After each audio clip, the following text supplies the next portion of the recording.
Are you a good leader? That's just one of the questions we're exploring in this, the first episode of the second series of Real Impact. This is the Leadership Reality Check, where I'm joined by Rebecca Sangster-Kelly of Studium Consulting, where we have some direct and often impassioned conversation. Together, me and Rebecca really get under the skin of what makes a good and effective leader, how leadership can impact organisational culture, and what not to do. We also ask big questions such as, is it ever okay not to care about your employees? What's wrong with bringing your own people in? And how to tread the line between being a doer and a leader. Let's get into it. Rebecca, welcome to Real Impacts. This is our second series, and today we're talking all about leadership. And this episode is called the Leadership Reality Check. So we're going to be exploring what leadership means in 2026, unpacking some common beliefs and maybe challenging them, and also talking through some common misconceptions about leadership. But before we go any further, can you just take a second to introduce yourself and what you do?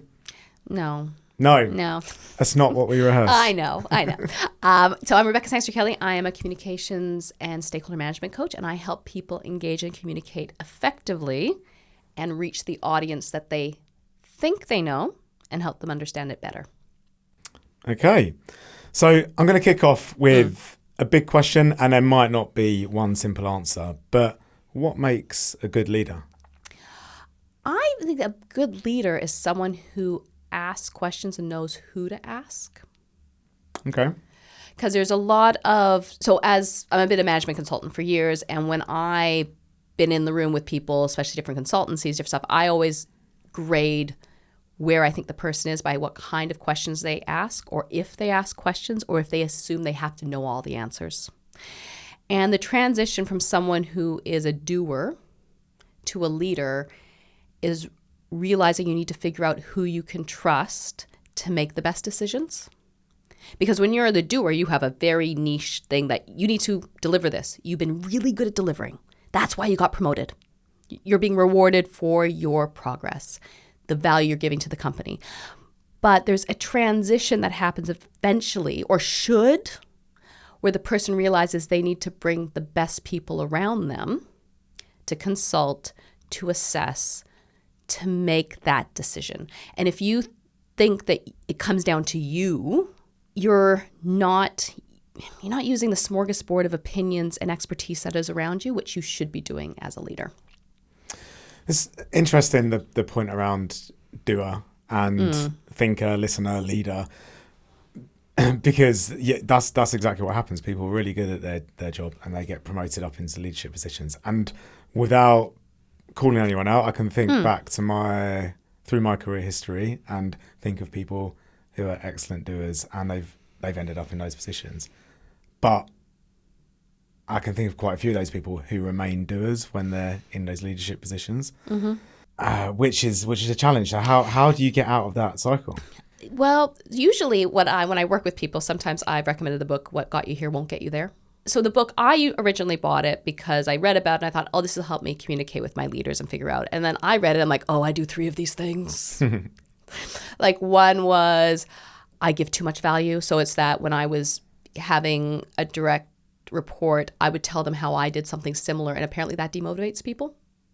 Okay. So you're supposed to let them figure it out for themselves, because if you tell them how you do it, they're like, oh, I'm extremely competitive. I am competitive, but I didn't think I was competitive to the point of being ridiculous. And then I had to do some self-reflection. I'm like, yeah, no, who are you competing against? Why do you need to do this? And there was a third one that's not coming to mind, but it was 3 of them. There was like, I need to work on myself. I need to reflect. I need to understand what's triggering this behavior, because this is not suitable in a leadership position and I'm leading people. That's what I need to do. So that's a book that I recommend to people to look through. I have had clients who've told me that they've had a manager give it to them passive aggressively. I do not recommend doing it that way. It is do it in a constructive way if you're good at it. But it's a great book to give you an idea of an overview. The other piece is understanding when you're leading, who are you mimicking? And why do you think that person's a good leader? Because sometimes you are mimicking the person above you because that's the only example you've had of leadership, or you see them as powerful. I've had, because I do stakeholder management coaching, I've had people tell me someone's really great at office politics, and I'm like, no, they're good at being aggressive. They're aggressive. That's not being strategic. Is being good at office politics a good thing? Yeah, it might. That might benefit the individual, but is that going to benefit the team, the organisation, and delivering their goals? So I think that there's a two-part to this. If you're in a situation with office politics, you haven't usually created it. You are reacting and managing the situation you're in and surviving. A lot of people are in a point of survival. And actually, I was thinking about questions, and when I was preparing for this podcast, I was delved into Northwestern's Kellogg School of Management, and they had a great study, and it was about regulatory focus theory, and it was about how people ask questions if they're looking to gain, so a promotion, or if they're looking to prevent loss. And people ask fewer questions if they're going for gain, if they're going for promotion, if they're looking at this is what I'm going to achieve versus I'm responsible for the loss if it happens. And that's a context set by the culture. That's the rules of engagement you have when you're in a leadership position. And that context will drive whether you have to play politics or not, or at least you need to survive long enough to get out to work somewhere else because you can't be fired. That point where you spoke about either responsible for the loss or the benefit, I don't think it is either or. I think as a leader, you're accountable for delivery in that area of your business, of your organisation, right? In the perfect world, yes. But usually most people, when they're in a situation, they're reactive, and they'll react to what they're used to, their MO, their regular MO, or what the MO is set, the modus operandus for that situation they're in. You are reacting to the people you're around. You're reacting to what people expect of you. So like when I look at all the companies investing in AI, and you hear about the bubble that's about to burst, people are saying that's like the Enron bubble, but they are still going down that road. And you know that it can't be, it's driven, in my view, like I don't know these leaders, like this is what I'm watching from the outside. I wouldn't be surprised if it's driven by a need to show you're making progress because you either have an investor or a board that's expecting something that is ridiculous or impossible, but you have to show it. And what are they going to do? Just replace you if you say no? This is where I have a hard time with the whole what makes a good leader, because a leader in their own situation, their perfect world, yes, leaders should do stuff. What's the context that person is acting in? And the context will provide a structure they have to work within. And going back to your question, does someone need to be good at office politics? You need to be aware of what you're dealing with and make decisions based on your own ethical beliefs of what you're in and what your boundary is. Where's your level? What aren't you willing to do? A situation someone suddenly finds themselves in after they've worked really hard to get there, and they're like, oh boy. Now I'm here, and there's a completely different set of expectations. Or the unwritten ones that they're stepping into and they don't understand why someone's reacting. Yeah. I think what we've discussed so far around what makes a good leader, we've sort of said there's a dividing line between you're a doer, then you become a leader. But I don't think it is that black and white. There's a whole range from like pure leader, let's say visionary CEO, to doer frontline at the other end. And that varies both in size of organisation, but even in the largest of organisations, size of team. So we work a lot with internal comms teams, and even in the biggest companies, some of the biggest companies in this country and the world, the internal comms team might only be 3 people or 4 people. Yep. So the leader in that team is also very much a doer as well. Yes. No, that's it. It is the irony. With a completely different set of expectations. Oh, yeah. So like how do those people they have feet in both camps and they're constantly having to step in and out of both roles? One of the reasons I haven't gone into internal comms because I started as a management consultant working with internal comms teams. I've executed program comms. I understand brand and such. And I really feel for people who are leading comms in organizations because usually because everything's fine, people don't realize how much they're working at it to keep it fine, even just fine, because of everyone trying to get them to change things. That is going to ruin everything.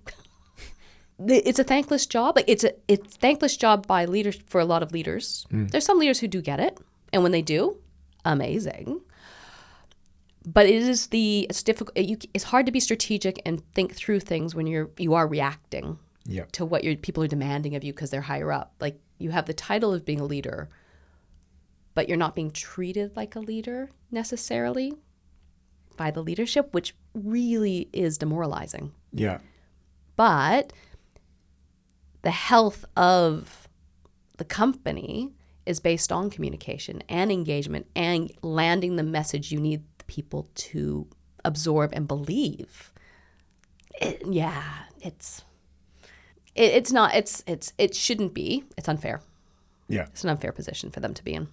Yeah. Really, it's then are those people managers or leaders? Depends on the corporate situation they're in. Yeah, of course. It's the hardest part about soft skills is that it's difficult to measure. Yeah. So people don't measure. And when it comes to people making decisions of, we should just do this because that's what we need to do, it lacks nuance. It lacks an understanding of your audience, of what you need them to do, and whether that decision is the right one for them. But if you have a view of if a leader thinks they know their people and doesn't ask, then that's a red flag. If they don't investigate, or are they just talking to people who are like them? A lot of leaders zero in on people who think and do as them because they've created a bubble. Most people do. We gravitate to what's comfortable. And leaders are no different in that sense. I'm smiling because this has just reminded me of something, which is a post I saw on your LinkedIn profile. You advocate for leaders in new organisations building teams from people they know or who've worked with in the past, and you got a bit of pushback on that. I think you said building your posse. I think that's the phrase you used. That sounds like me. Building your effing posse. Yeah, so it's great if you can arrive in a company and you have support. If you have people you can work with, people that you've inherited. That's ideal. Less work for you. People are already wanting to produce. They already want to be productive for the overarching goal of the company. The reason I made this video is because there's a view that there's only one way to be a leader. There's only the only acceptable way to build your team. But we're not in an ideal world, and we're not an ideal company. Usually, like if you're an ideal company, great. But if you have inherited people who are being protected by an incompetent manager, they're like, especially if they're dotted in is the worst. Oh my goodness, dotted in. It's so unnecessary on so many levels. If you're not getting the results you need, why waste energy on someone or a situation that's not going to improve and it's just draining your energy when you could be using it elsewhere? If you've worked with good people and they could benefit the company, why not bring them in? If you know you can trust them because they're decent, why not? They still have to go through a hiring process. It's not like you just can parachute them in. They still have to measure against criteria in HR and your manager, but it's another way to look at it. And when I work with my clients, I give them options. I give them, these are the options. These are the risks. Always be aware of the risks. This is the potential impact and benefit. Which A, B, or C? And then we line out the strategy of where's the strategy, what we want to achieve, and we build out the tactics and support the actions to get there. But just chasing that there's only one right way to be a leader or deal with a situation, or that you're the failure because everyone else is incompetent around you, it doesn't track for me. People are nuanced. People come from different backgrounds, different expectations. Like when I work with a team, when I have working with an offshore team in India or China, I know there has been, maybe it's changed over time with different generations, but there was a culture I was dealing with where they would just tell me yes. And I learned I had to ask them specifically, okay, when you say yes, what does that mean? To get them to explain, to make sure that they weren't saying yes because I, as a leader, said they had to do it. So all they know they're going to get flack from their manager if they don't say yes. What is the impact of why is that person doing this? Can I impact that situation, or do I have to go around a different way to make sure the situation improves? What do I have to do to make this a better, workable, productive engagement instead of just saying, oh, they just said that. I know they're just going to say yes. I can't trust them. That's not, what am I going to do to try and improve that? What do I do? Put the checks and balances in. We can't be lazy and just accept that things are going to be the way they are and complain. Complain if you've tried and it failed, then yes, we'll go out for drinks. We will. We will drink it all. But at least try something different. Do an experiment. Look at the stimuli from what you did. Because if we just do one way of doing things, it doesn't work for everyone. Like, yeah. You touched on culture within what you just said. And when you're talking about leadership, culture invariably comes up and vice versa. What comes first, the chicken or the egg? The culture or the leadership? Does leadership create culture? Does culture create leadership? If it's a cycle, how can we stop that cycle? So I've thought of this quite a bit. Yeah, because it is a reoccurring one of where is the problem? I think the problem is starting with a culture, especially when the company starts small, and just expecting it to have status quo as you grow without tending to it. I think you should look at culture as a garden. Because it's like once you let the weeds grow, more weeds come. Like if you're not going to invest and value the culture you've created, you can't be upset if it changes or if your actions are perpetuating a culture that you didn't expect. So if you keep promoting people say if it's like a sales organization and you have a sales manager who is not very good to their employees, they run them to the bone, they have burnout, but they have results, and you keep promoting them, you're indicating to the people below that that the values aren't actually important. You need to burn out, you need to burn your team to the ground, and then you'll get promoted. You have demonstrated through action that money is more important than these values that you've put up there saying, oh, we're this. Put this in your promotion thing of how you've demonstrated excellence or psychological safety.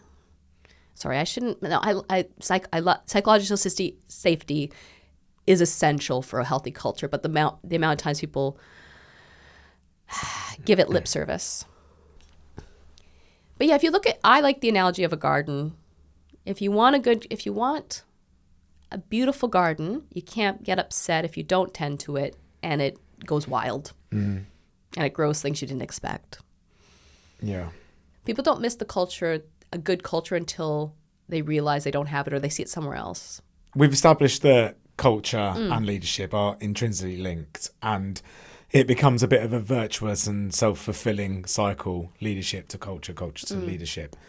So if you want to change culture, is it as simple as changing the leadership? But then how does that impact the culture? And so I would actually take a step back further of how long are you willing to work at it to achieve it? Because it's not an easy fix.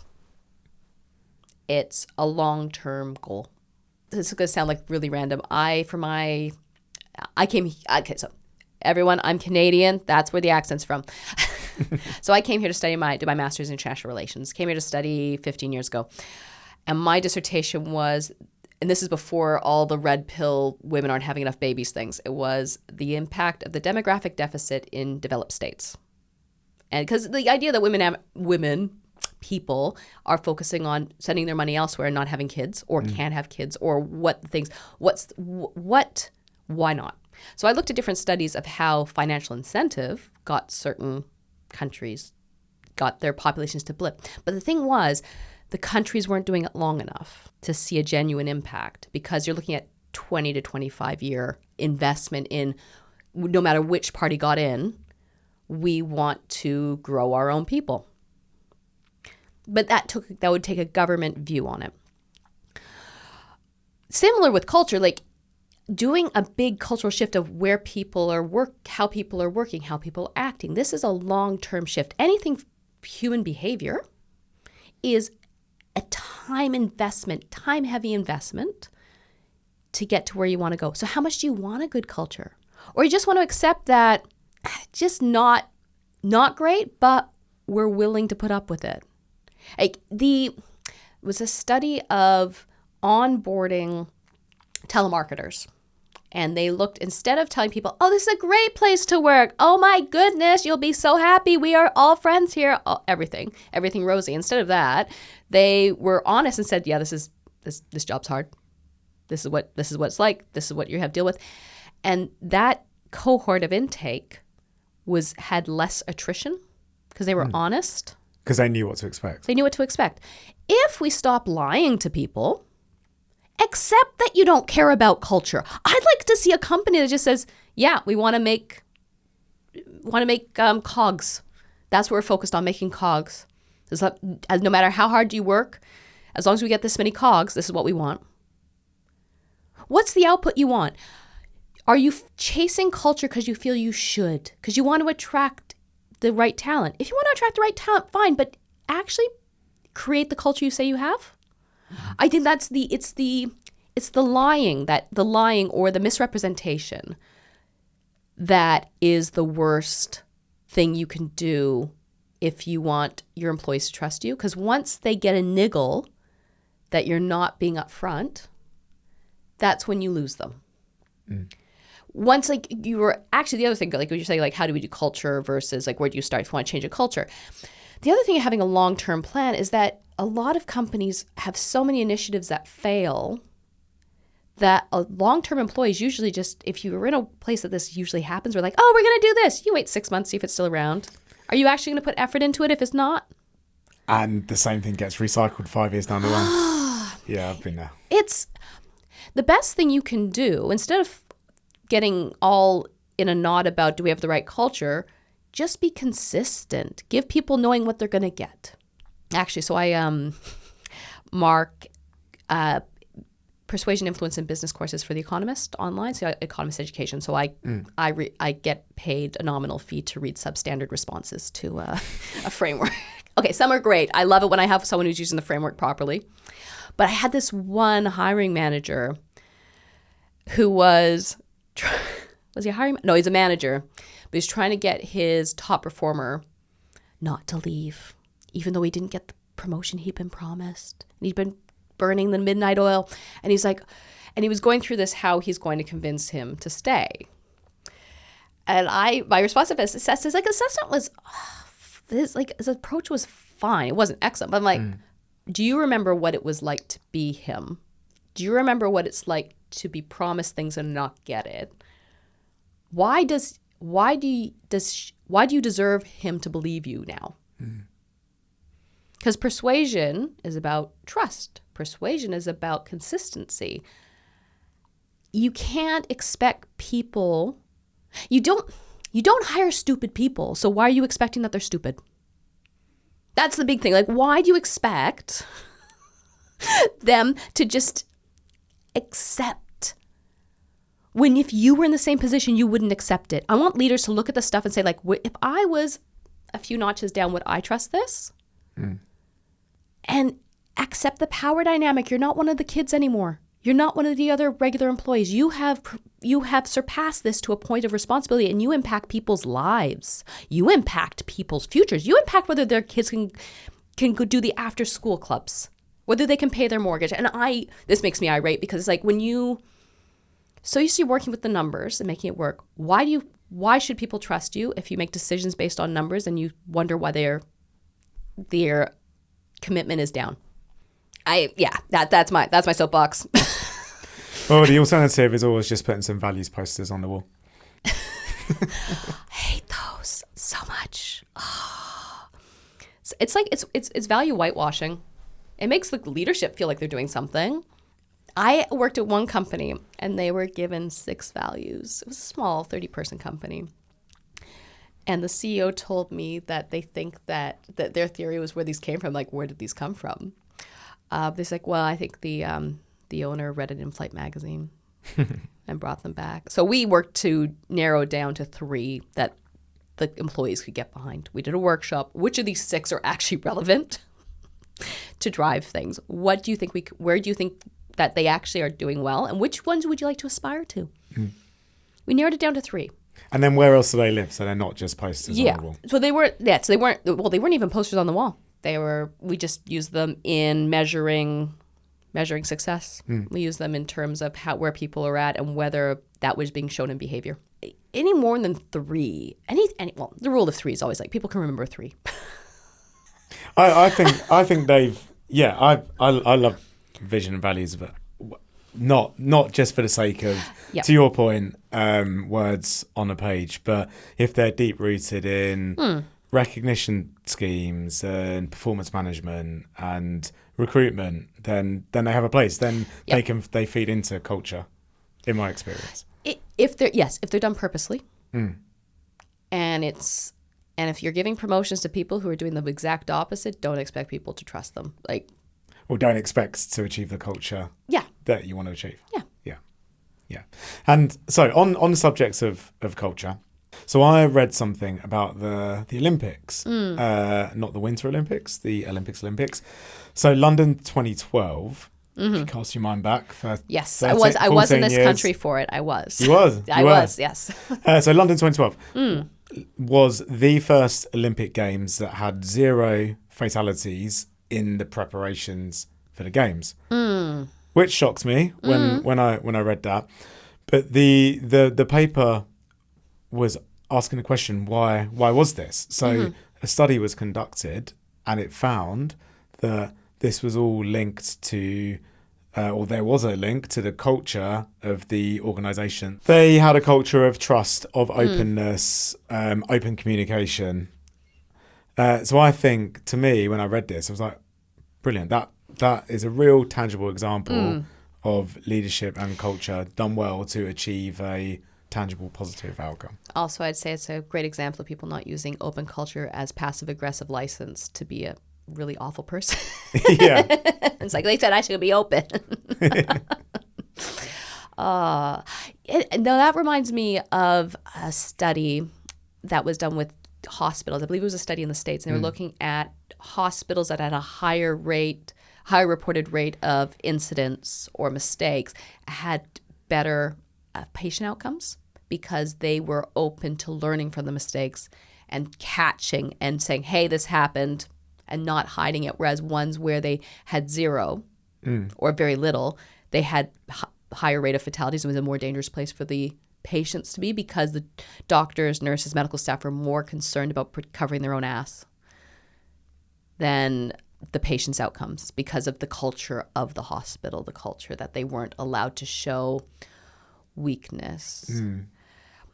Actually, so this is going to be kind of around. My son is going to be 5 soon, and I have a cargo bike, and they have a little Sony speaker that they get to choose what music. Nice. And there's this one song. It's like, oopsies, I made a mistake, and it's okay. It's okay. Oopsies, I made a mistake, and it's all to. It's all about learning. And At least it's not Frozen. That's what no Frozen in our house. But what I love about this song is that it's teaching the kids it's okay, you're learning from your mistakes, but also we need to learn from our mistakes. When we highlight that we're infallible, because we all are, we give ourselves space to learn from it. But if you're trying to be perfect all the time, if you're trying to say, oh no, I would never, you're bound to make more mistakes and you're covering up stuff, or you're not, I think it just comes down to learning. Like, what are you going to learn from this? These policies in place, these values in place, did they expect that outcome? Were they aiming for that outcome? Yeah. Yeah, like what inspired that, but also that they created a culture that allowed it. Great, but that unforeseen benefit, no fatalities, that's great. However, you have to have a culture that's open for people. Actually, there was I worked in an energy company, multi-global, humongous behemoth. So that one was interesting because I worked in the digital space, and there was one product that was developed when you're drilling for oil, there's seismic scans, and they find where the layer of the oil in the porous rock, the rock sucks up the oil. They drill into that rock, the pressure and stuff to do calculations, they suck the oil out. Sometimes when they look at the scan, sometimes they dig and there is no oil. It's a dry well, it's a mistake. So the team I was working with to communicate this product to help do scans and give a percentage chance of what's the chance it's going to be oil. They looked at historic scans and found the ones where it was a dry well could have been predicted if they had this product. Okay.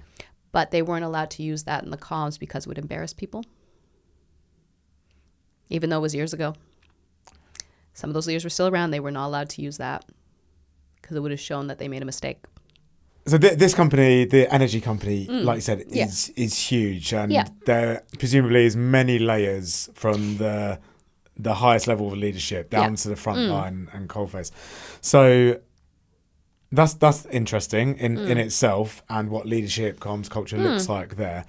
So I read another study last night. I read a lot of studies last night and this morning, and again this will be linked. Okay.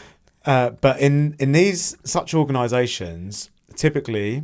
There was a survey done, and 65% of leaders at the top feel like they're great communicators and they communicate really well throughout the business. So great.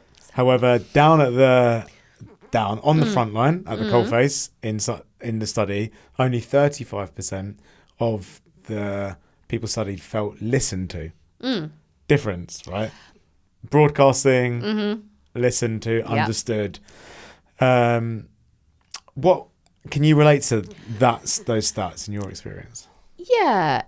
And also, like, when you think of communicating, if you think of most people are afraid of public speaking.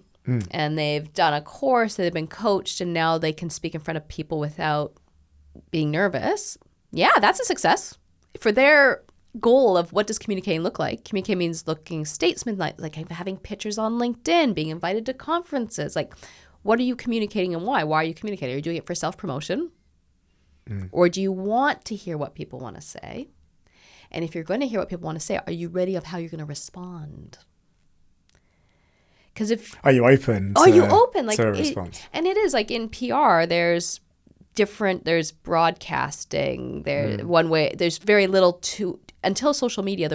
In PR, there was very little two-way communication. Most of it was broadcasting. And if you think of how much. If you think of the Industrial Revolution, where you have people on the factory floor, did the people running the factories really care what their people did as long as they were getting stuff done? Like, if in 200 years, maybe 150 years, the purpose and value or the position of an employee has raised historically from where it was in terms of what companies need to be seen to be doing versus do they actually care? Who do they think they're communicating with? Yeah. And do they actually understand the employees they are communicating? And do they have a reason to motivate them? Do they really care? Do they have a reason, or do they just need to have a tick in the box of, I communicated? Like, that's the biggest issue with internal comms, is that people see communication as a tick in the box. The top-down broadcast. Yeah. My favorite thing to do is to work out with teams and figure out what they don't need to do. I had a team comes like, we need to put out a newsletter. And I'm like, okay, so do you have an audience you haven't reached? No. Do you have a stakeholder who wants visibility? No. I'm like, well, then you don't need a newsletter. And they're like, we don't need a newsletter. I'm like, yeah, unless you have a reason that you're filling a gap of engagement, why do you need to put more work on your plate? Yeah. But if you have people who see, oh, I did a post. Oh, I posted a picture. Oh, we did a all hands and we filtered all the questions to avoid all the difficult situations.